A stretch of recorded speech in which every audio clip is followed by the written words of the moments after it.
Hey guys, this morning we're here with Travis Moore and we're going to talk to him about the Second Amendment. You are a freshman first term House Representative here in South Carolina, and I know that you're active in the Second Amendment cause and that type of thing. So what does the Second Amendment mean to you? All right. No, thanks for having me. So that's a really good question. So you're right. This is my first. I'm coming up on the end of my first 2-year term. You know, I've enjoyed that experience down there. But the Second Amendment to me is kind of twofold. As you know, the Second Amendment has really two parts about being necessary to a free state to maintain a well-regulated militia, and then the right of the people to keep and bear arms shall not be infringed. So.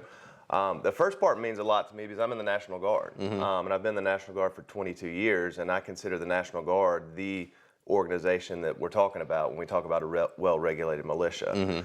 And secondly, the right of the people to keep and bear arms has always been important to me, and it's been important to me during my first term in Columbia. And we saw some really effective Second Amendment legislation passed during this first term, which I was proud to be a part of. As you know, we passed open carry with training. In the House, we also passed constitutional carry. Right. And I was glad we were able to get that done. I know there were some obstacles in the Senate that prevented that from being accomplished, but I foresee that that's going to be addressed. It'll be refiled next session, and I'm sure the House is going to take it up again because it's important not only to many of the House members, but obviously many of our constituents. Right. If you look at the way the Second Amendment's written, especially that second phrase that we're talking about, the right of the people to keep and bear arms shall not be infringed. The fact that it says the right of the people implies that it already existed. Right.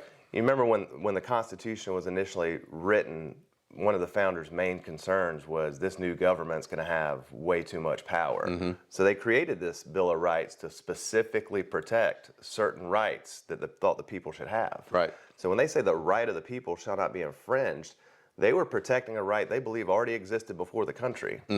And I think we've seen over the years people and the government who have not appreciated how important that is. But I'm proud to say in South Carolina that that's not the case. And I hope we continue to have pro-Second Amendment legislation like we did the last 2 years. Yeah. So, what types of activities do you like to do with? Do you hunt, fish, all that type of stuff?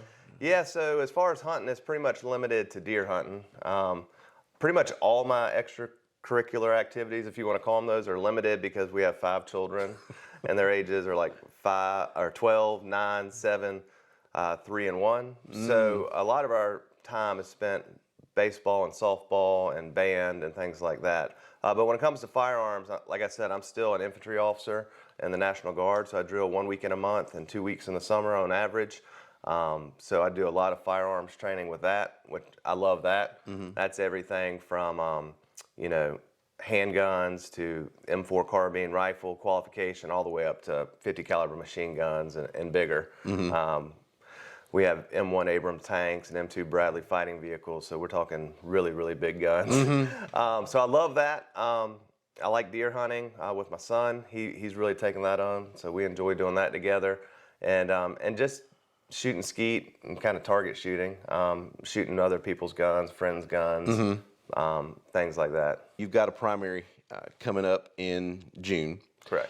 And you got one opponent there, and from what I've read about his stance and yours, he's trying to pick just some minute details out of procedural stuff and say that you're against more conservative type values, if I remember right what he's saying.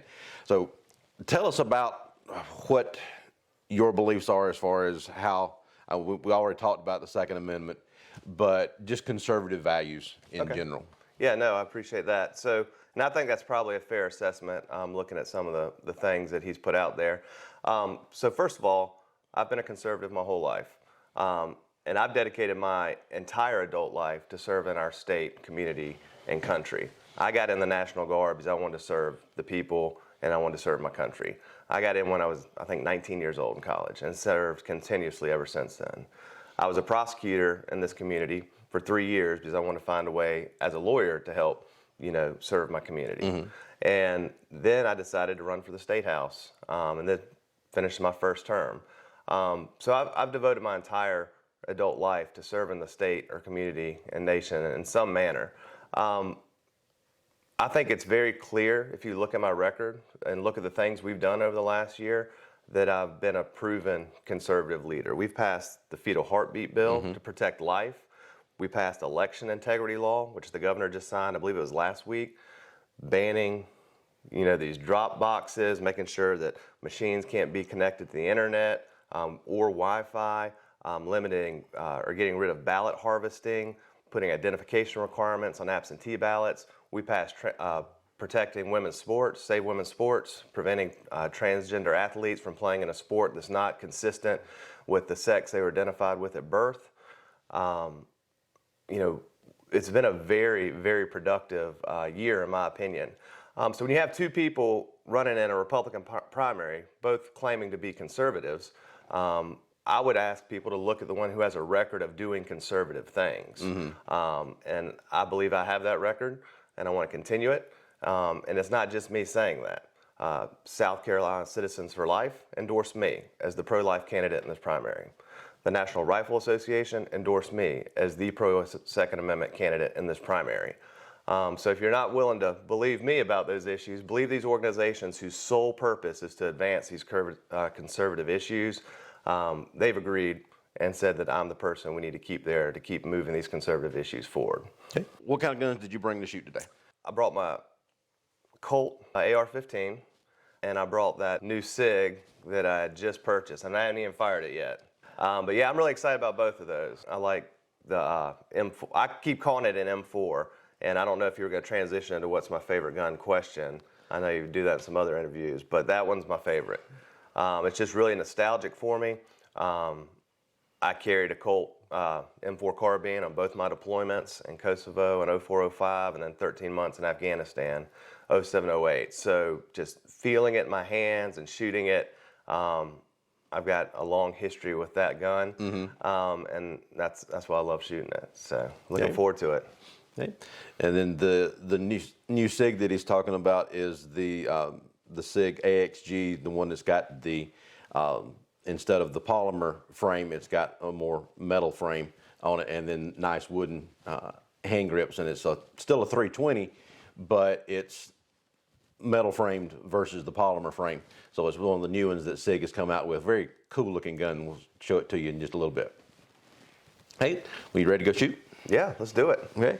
Okay, guys, so we're out here on the range. We're going to let Travis do a little shooting here, and we're going to shoot for the first time his new Sig that he's got here, and this is the AXG model P320. Got the nice wooden grips on it, and if I remember right, I think those are rosewood, so it's a very nice looking gun. Looks more like the 226 models rather than the polymer frame gun, so it's a very nice looking gun. First shots of a new gun.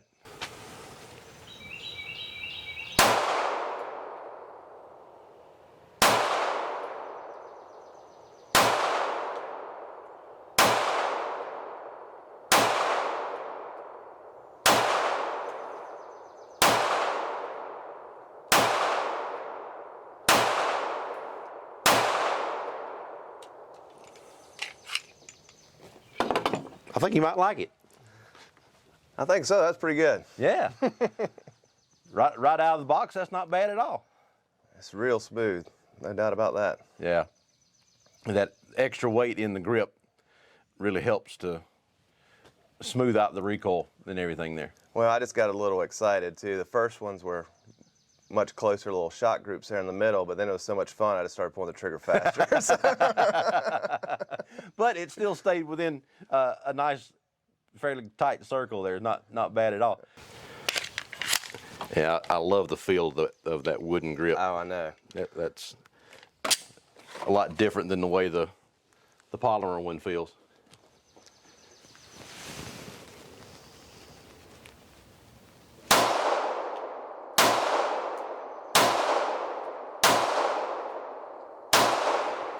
Oh yeah. Feels a lot different than mine. I've got, mine is that's the polymer framed one. Oh yeah. And that just feels so much better in the hand than that one does. Not to mention the fact that one's got a little bit bigger grip on it. This is the compact version versus that. Okay, I think more of the full size there. But this is what I like to call the open carry with training version. there you go. Yep. A nice wood grip. Yep. Good deal. So now I'm not going to give you quite as easy a target for the rifle there, so we'll move the target down range just a little bit more. All right. But, we'll go ahead and move it.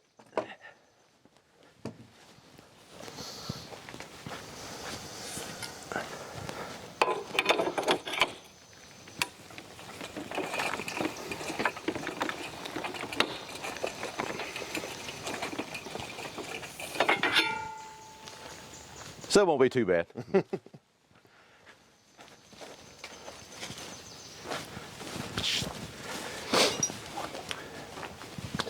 Okay, so we got the Colt AR, and it's more the retro look with the handguard and the front sight posts and everything there. So it's a very nice looking rifle.